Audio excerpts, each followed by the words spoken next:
Vamos lá, segunda questão também sobre trabalho. Essa daqui é um pouco diferente da outra, tá?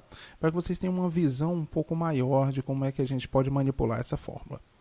Um mol, tá? Ó, um mol, lembra o que é mol? 6,02 vezes 10 elevado a 23 partículas elementares. Pronto, então um mol é basicamente 6,03 vezes 10 elevado a 23 qualquer coisa, tá? Foi um bode aqui.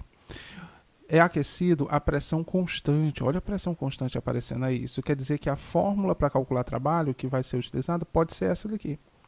Passando da temperatura TI, né, que é a temperatura inicial de 300 Kelvin, para a temperatura TF, 350 Kelvin. O trabalho realizado pelo gás durante esse processo é aproximadamente, aí o valor da constante universal, 8,31 joules por mol Kelvin. Então, eu quero saber o trabalho, tá? Mas, professor, peraí, está faltando alguma coisa, ele não deu a variação do volume, eu vou ter que usar o pivete 1 igual ao pivete 2 para achar a variação do volume? Cara, se você quiser, pode utilizar, só que tem uma forma bem mais simples, ó.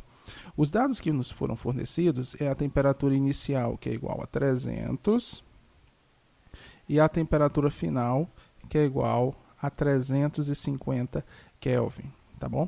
Se você lembrar um pouco do por você nunca ralei tanto, essa fórmula aqui, ela também pode fornecer variações. Tá? Como assim, professor? Variações. Tá? Assim, cara, por você nunca ralei tanto, pode ser pressão inicial, que vai ser P, que vai ser igual a final, vezes volume inicial, vezes o número de mols que não vai mudar, vezes o R que não vai mudar, vezes a temperatura que não vai mudar, tá bom? E aqui embaixo eu coloco a mesma equação, só que ao invés de utilizar inicial, eu vou pegar os valores finais. A pressão não muda, porque ele diz que a pressão é constante, então fica N, R, TF, tá bom? Se eu fizer aqui a minha equação final menos a minha equação inicial, olha só, equação final menos a minha equação inicial, membro a membro, vai ficar assim, ó.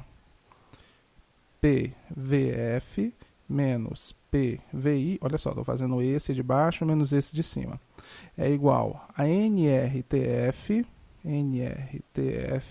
menos NRTI, tá? Se eu colocar o P em evidência, vai ficar assim, ó, P vezes VF menos VI.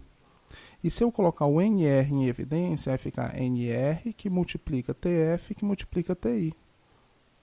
Ó, TF, desculpa, menos TI, tudo bem? Quem é VF menos VI? É variação do volume, ou seja, é P vezes ΔV. E quem é TF menos TI? É variação da temperatura.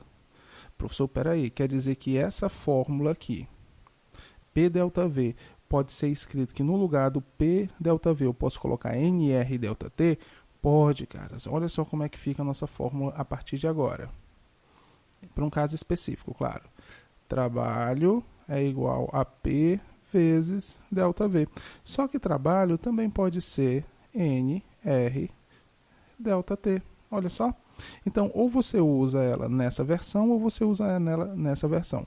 Quando a pressão for constante, você tiver a variação do volume, você usa essa. Quando você não tiver a variação do volume, para simplificar os cálculos, você usa essa, tá? Ah, outra coisa, ele também deu o R, né, que é 8,31 joules por mol Kelvin. Pronto, então vamos lá. Eu vou aplicar essa equação aqui. Trabalho é igual a NR ΔT. Trabalho vai ser quantos mols de gás foi utilizado? Lá na questão ele diz, ó, foi 1 mol. Deixa eu até colocar aqui, ó. Foi 1 mol. Então, o número de mols é 1. O R é 8,31. A variação da temperatura quer dizer que foi de 300 para 350, ou seja, mudou 50 positivo. Tá bom? Então, vai ficar, ó. Trabalho é igual a 1 vezes 8,31 vezes 50, que dá aproximadamente aí 415,5 joules.